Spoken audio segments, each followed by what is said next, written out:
Ever since I was a boy, I've always loved the woods. Well, had might be a better word, but I'm getting ahead of myself. As a child, I lived in a house right next to a heavily wooded area. Every day I would go out into the woods with my friends. We covered nearly every inch of those woods, hiking, camping, climbing trees, you name it. The woods were our playground, and we controlled them. Or so we thought.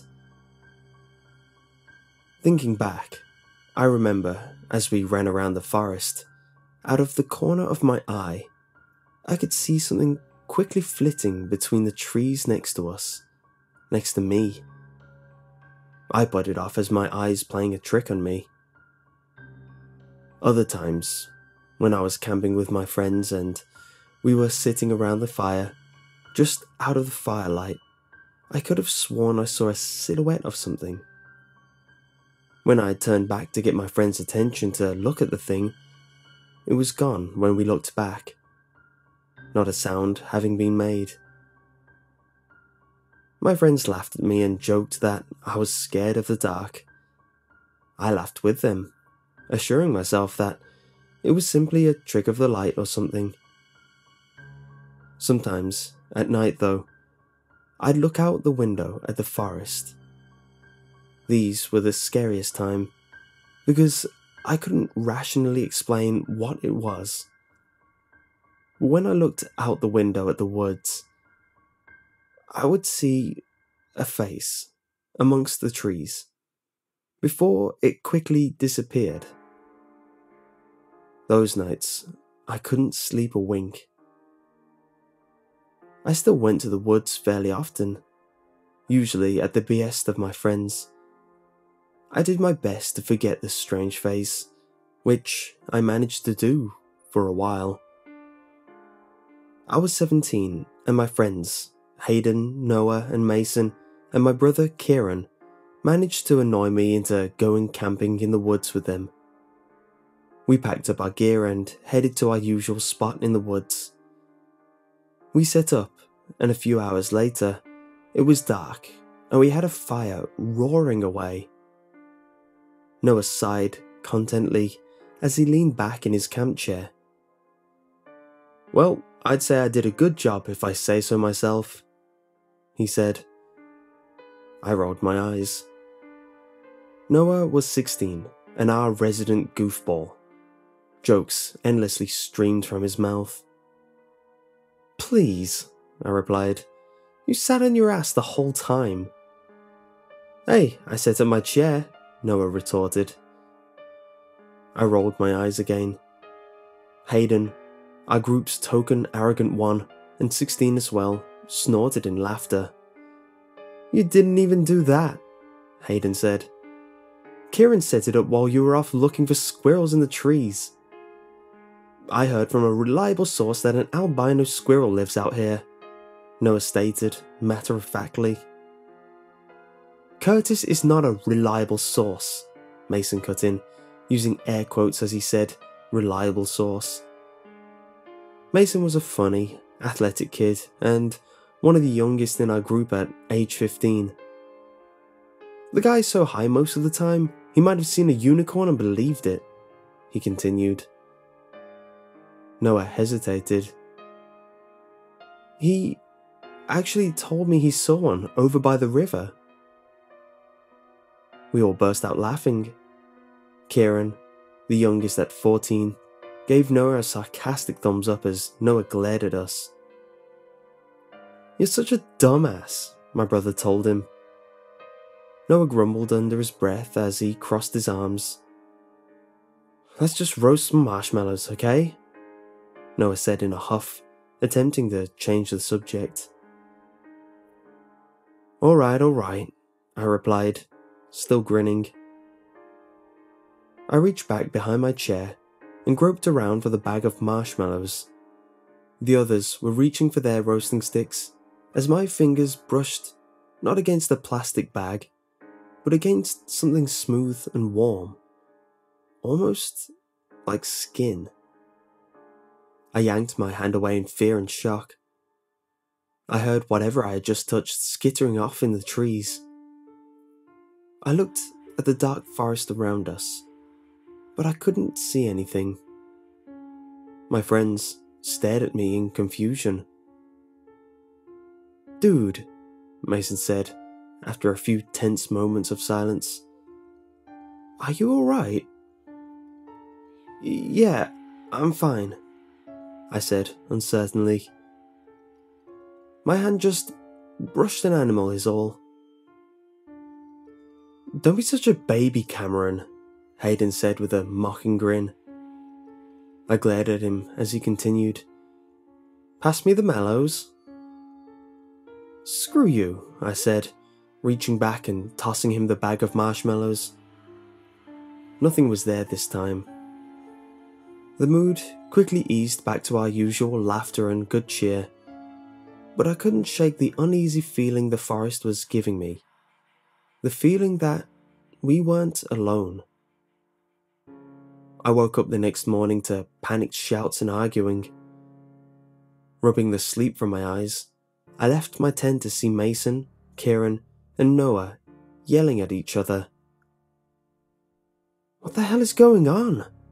I asked, annoyed. Noah looked at me, a confused and frightened expression on his face. "Hayden's gone," he told me, a fearful edge to his tone. "What?" "Hayden's gone," Noah repeated. "Vanished, poofed, disappeared." "He could have gone home," I said, trying to bring some rationality to the situation. "With all his stuff still here?" Mason said, pointing to Hayden's chair and day bag. I blinked in confusion as I stared at the camping gear. "You were tenting with him," I said, returning my attention to Noah. "He went to bed when we all did. Where'd he go?" "Last night, I heard him leave our tent to take a leak," Noah explained. "I went back to sleep right after he left and he's still not back." Fear was beginning to grip me as I tried to think of what could have happened. "Maybe he got lost," I stammered. "In these woods? You can't get lost here," Noah said in exasperation. I didn't respond. "Look," Kieran cut in. "Mason and I will go look for him. You guys pack up here while we're gone, alright?" "Alright," I said with a hesitant nod before adding, "Be careful." Mason and Kieran nodded in reply, before marching off into the trees and out of sight. Noah and I began packing our camping gear. About an hour went by before we finished storing our gear and cleaning up the campsite. We sat down on a stump, bouncing my leg nervously as we waited for Mason and Kieran to come back. A few more minutes passed when I heard them come back, or more accurately, run back. Their faces were pale, and pure terror was written on them as they quickly grabbed their backpacks. "We're leaving," Mason shouted through panicked breaths. "What about Hayden?" Noah asked. "He's dead," Kieran answered. "We need to leave now." Noah was about to protest, but listened and grabbed his and Hayden's backpacks. I quickly shouldered my bag, and we began to run out of the trees. Panic was rising in my chest as we sprinted through the forest. I couldn't believe it. Hayden was dead? There wasn't anything deadly in these woods. The river wasn't vast or deep. None of our climbing trees were too tall. Falling from them barely merited a sprained ankle. There weren't any bears or wolves in the woods either. Why was he dead? We reached the tree line and burst into an open patch of grass between two houses. We slowed to a stop, gasping for air. "Now, Noah wheezed. Talk. What? Another pause for breath. Happened. Give me a damn minute, Mason huffed. We all went silent, resting and catching our breath. The horror of the entire situation sank in during those quiet, tense moments as Kieran and Mason caught their breath. We found Hayden near the river, Mason explained upon recovering. He shuddered as he remembered what he saw. He was impaled on a tree branch. His hands were tied to two other branches above his head with his intestines. His eyes were clawed out and his face, Jesus' face, was frozen in this awful look of horror. His shirt had been ripped open and... oh God. Mason stopped talking and began to retch. Kieran picked up where he left off, absolute terror plain on his face. Scratched in his chest were the words, "Wrong one." Both of us threw up on the spot before running back to the campsite. Noah was pale, his face in an even more fearful expression than Mason and Kieran.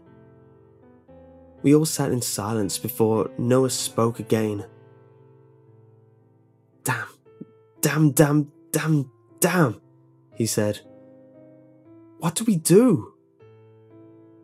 We need to call the police, I said, trying my best to hold back my panic. What about the woods? Kieran asked. Man, screw the woods, Mason shouted. I'm never going back in there. We all nodded in agreement. We need to get out of here, I said, standing up straight. You don't need to tell me twice, Noah agreed. We hurriedly walked away from the trees that we never returned to, fearful of what lay within. A few days have gone by since Hayden's death. The police recovered his body during this time, and his funeral will be in a few weeks. Closed casket, of course.